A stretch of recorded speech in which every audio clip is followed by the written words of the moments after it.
Welcome to our sixth Forthright Friday. Our question on Forthright Fridays now in June is, how are you growing in doing justice and making righteousness flow like a mighty stream? Our previous question was, what do you need to say to speak your truth? And the responses you hear on this video will be to one question or another, depending on when they came in. We have some very thoughtful responses today. I mean, they're always thoughtful, but today's responses seem particularly reflective and necessary. The first one was written by Steve, and it came in a couple of weeks ago, so before the murder of George Floyd, after Ahmaud Arbery.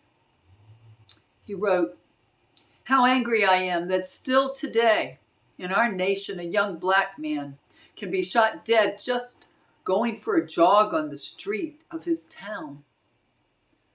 As a white man, I confess that I have not spoken out often enough and loudly enough for the original sin of our nation, of racism that continues to oppress people of color, especially black men and women.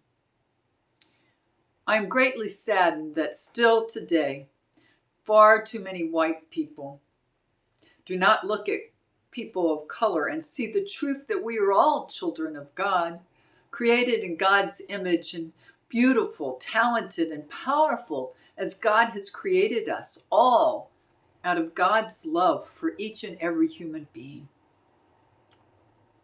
I have not spoken out loud enough about God's love for each and every person, and that no person deserves to be oppressed, looked down upon, or shot and killed just because of the color of their skin. But now I want to speak out often and loudly about this truth." And Kelly responds, "I think it's important for us to respect one another's unique ways of responding to the pandemic. There should be no shame attached to the fear of dying and disease. It's part of being human.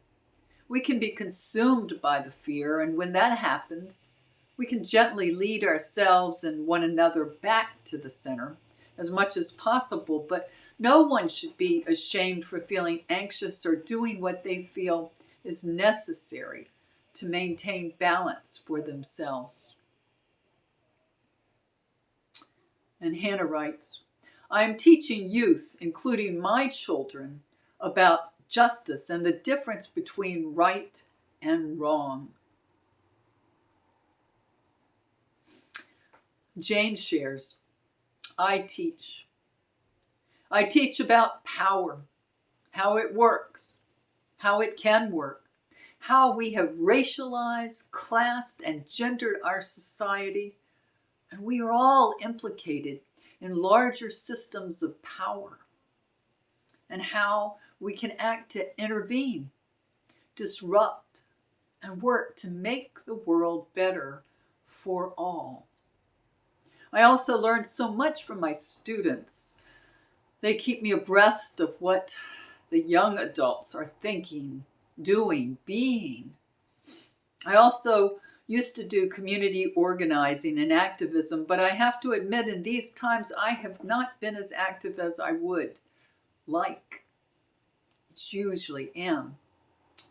Sometimes I retreat and recharge, and sometimes I call out my warrior mode and act in flurries. This is a time of recharging my own energy and inhabiting a stillness that movement can grow from. Nancy's response, I am donating money to causes that promote justice. I am reading, watching, and learning all I can about systemic racism and oppression. I am researching political candidates that will work to dismantle these systems. So let's take a moment. Let's take a moment to breathe. breathe in all these reflections, to absorb our own responses,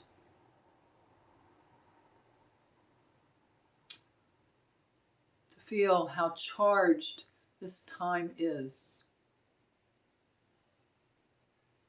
so that we can determine what we are going to do to move forward. Amen, and blessed be. Have a faithful and wonderful, fabulous Forthright Friday.